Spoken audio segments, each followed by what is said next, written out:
Meron silang entrance fee dito guys na 50 pesos each or per head 50 pesos. So ayan, di pa ako nagbayad guys at papasok na kami. So let's go guys. Pwede daw mamaya na ako magbayad pagbalik namin. So let's go. Oh wow, ang ganda. Ganda oh. Wow. Wow, let's go. Wow, ganda guys. Grabe. Ganda ng view. Okay. Ayan! Welcome here guys in Estrella Falls! One of the mini tourist attraction here in Nara! Let's go guys! Let's visit!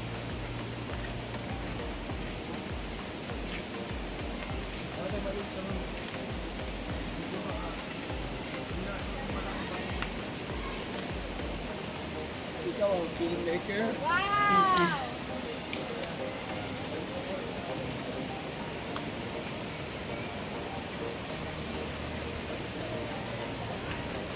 Daming cottages!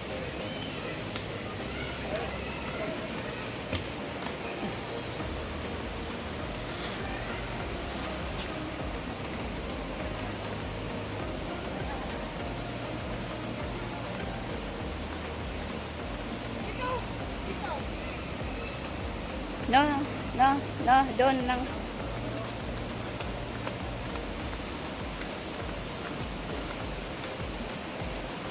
So beautiful guys! Come on, let's go!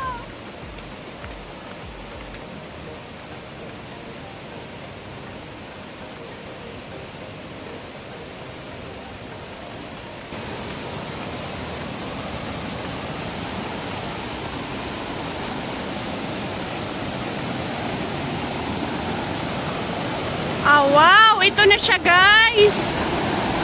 Yung Estrella Falls!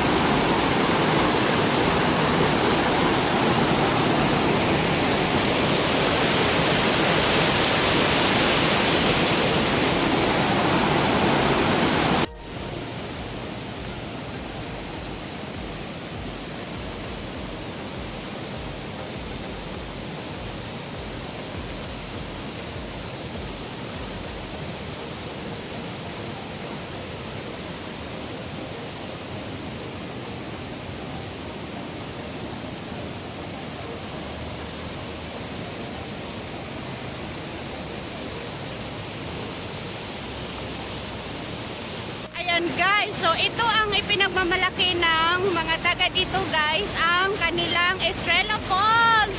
Ang ganda, kita nyo naman guys. At dito sa baba, ayan, ganda maligo guys. Wow! Wow! So meron kaming nakasabay na mga ilang turista andoon sa unahan. So ang daming ano guys, ang dami daw dumadaan dito ng mga turista, mga white guys or mga anong klaseng turista, dumadaan daw sila dito. Ang lamig daw ng tubig dito guys. So kami, di na kami maliligo kasi malayo pa yung babiyahin namin. Tumigil lang kami dito or nag-stop over lang kami dito just for a few minutes just to see this beautiful place guys. At tingnan nyo naman ang ganda. So worth it yung pagtigil namin dito sa Estrella Falls guys. Ayan, so kayo kapag nagpunta kayong Balabac guys, huwag niyong kalimutan na dumaan dito guys kasi ang ganda guys. Pwede rin kayong maligo dito ng mga ilang minuto or ilang oras. Pero ano, sa amin hindi na kami maliligo guys kasi nagmamadali kami guys kasi papunta pa kaming Balabac at di pa kami nangalahati sa biyahe namin. So ang layo pa guys ng biyahein namin. So ayan, okay na ako na makita itong napakagandang falls nila dito sa Nara guys, ang Estrella Falls.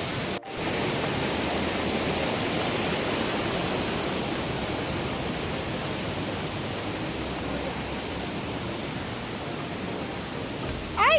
Merong tubig dito! Wow! Para siyang fresh water siya guys at pwede siyang mainom kasi umiinom yung isang turista kanina nakita ko. So meron silang mga cottages dito guys. So pwedeng magdala dito ng mga pagkain at dyan magkain habang nagpipiknik or naliligo. Pwede kayong magdala ng sarili niyong pagkain. Wow, ganda guys. Mag-enjoy talaga kasama yung mga friends at family guys. Wow! Estrella Falls River Park.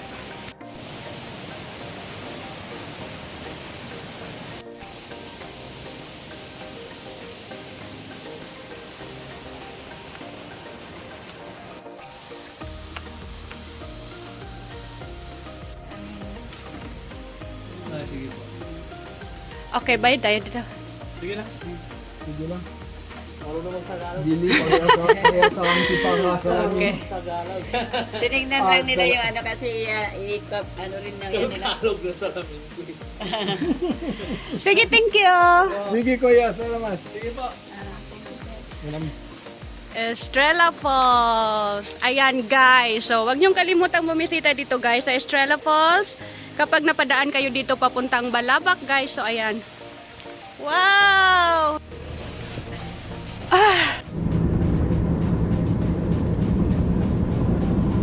Oh, diretso. Ang bus, The aircon. commuter, Yeah. ay commuter, nasa 6,000. Yeah, 6,500. Dumating na kami ngayon after mahabang biyahe dito sa bandang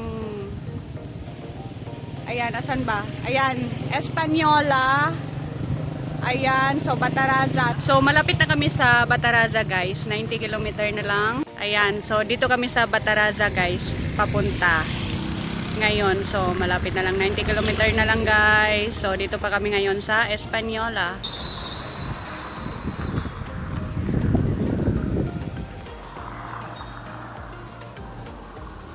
Layo na nang naabot namin guys, pero di pa rin kami umabot doon sa pupuntahan namin sa Balabac guys. So, itong Bataraza is one of the barangay in Balabac guys. So, dyan yung destination namin sa Bataraza, which is 90 kilometer pa daw yung tatakbuhin namin from here. So, umalis kami sa hotel guys is 9 AM at ngayon 12:25 na noon. So, hindi pa kami nangalahati yata.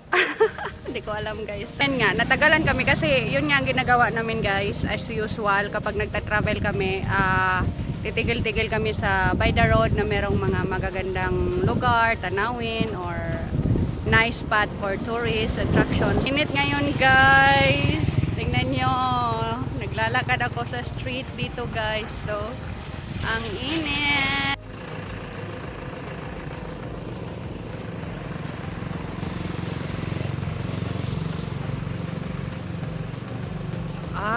Okay. So, this is going to Quezon and this is going to Española. So, we're going this, guys.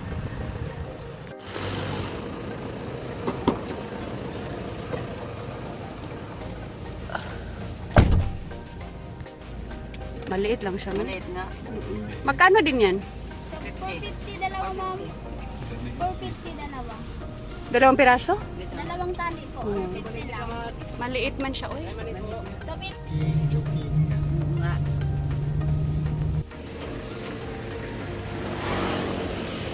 Oh, wow. Alimango? Magkano po? 350 po ang kilo, ma'am. 350? Maliit pa rin. Isa po, 350 po. Isa Maliit. po, 550. Ariel. Maliit pa rin. Pwede. Puro babae. Susang gamay ba? Ikaw mga namin saya? Dili. Kahit hindi ka raw isaya. Kasabot ang saya, dili. Kasing laki doon sa kanina. Kasing laki. Ito mas malaki-laki kung ito. Kabili ako niyan. Ayan. Kano yan? Ah, yan lahat 550. More than a kilo. Ah, Isa 350 po. isang kilo yan. Lalaki naman yan. Halo-halo yan po. Ah, okay. Pero ito lahat babae. Okay. Halo, any. Tigil muna kami konti dito guys kasi may nakita kaming yan alimango guys. So oo, maganda kapag babae, no? Ito maganda kasi mga babae daw. What you mean? Oh, mas Eh, punta taas ang babae. Asa ang babae? lahat ba babae? How you know? How you know then babae lang? Ito magkano po? 30 isang balot po. Paano mo raw malaman na babae? Yung malapan po. Ah, oo ya. Alam ko kung paano. Bibili pa ako ng isa para i-daan ko dyan sa ako. Babae naman to lahat, di ba? Wala lalaki dito. Paano po lutuin? Ano Why, sukat? meron our team or how you know? Soup. Soup lang. Oo, lalaki. Diferensya. Oh, meron silang ganito, guys. Mura lang dito, guys.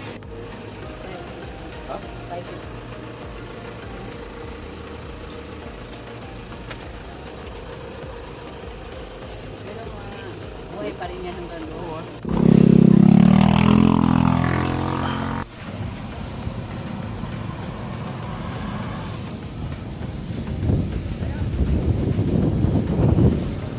Tumigil kami dito ngayon sa Brooks Point, guys. Dito na kami banda sa Brooks Point.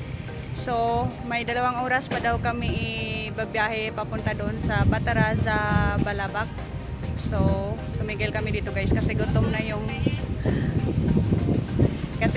tinawag ako ng asawa ng driver namin kasi kakain sila, guys. Gutom na sila, guys. So, ayan, tumigil kami dito kasi kakain daw muna sila ng almusal. Wala pa ng almusal at it's 1:40 na, guys, PM. So, ayan, kami rin. Medyo gutom yung asawa ko. So, we'll say kakain muna kami dito, guys. Sofronio Española, Poblacion Brooks Point, Bataraza. So, malayo-layo pa kami, guys. Ayan, so parang canteen style lang, guys. Ha?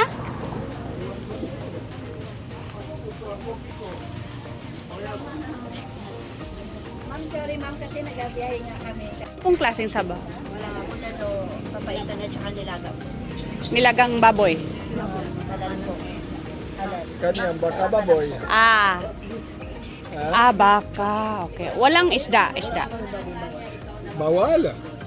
Halal po kami. Yeah, ba't bawal? Ba't tago-tago pwede, di ba? Halal sila. Ano ka ba? Alal. Ako, mahal.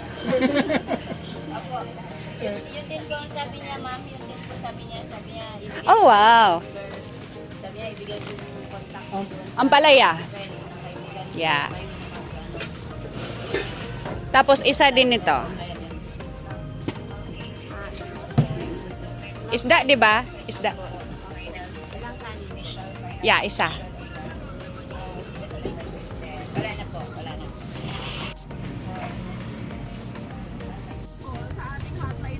Hala, guys! Tignan nyo ang lakas ng alon, guys!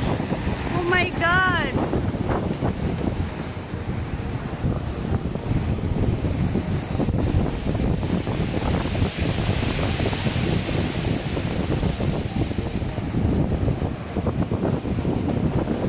Grabe, ang lakas ng alon dito, guys! Tapos ang lalaki pa! Pero sabi ng driver namin, kaya daw malakas dito kasi open sea siya. Pero doon sa pupuntahan namin bukas para sa island hopping namin, baka kayanin daw mag island hopping. Pero kung ganito, guys, ayoko mag island hopping ng ganito, guys. Ang lakas ng alon, grabe. At di ako marunong lumangoy, guys. So we'll see bukas. Sana hindi ganito kalaki, guys. Grabe ang lakas ng alon na ito, guys. Pero pag ganito bukas, guys, ganito kalalaki, ganito kalalakas, nako, ayokong pumunta ng island hopping, guys. Kasi bukas yung nakaschedule namin na island hopping para sa bangka. Nakapag-book na nga ako ng bangka, guys. Nabayaran na, full paid na yon. So 9,000 yon para sa isang araw na island hopping. 9,000. So ayan, pag ganito, guys, ayoko, guys. Tingnan nyo. Ang lalaki ng mga alon, guys. Grabe. So, di pa naman ako marunong lumangoy. So, pag ganyan bukas, hindi matutuloy yung island hopping namin.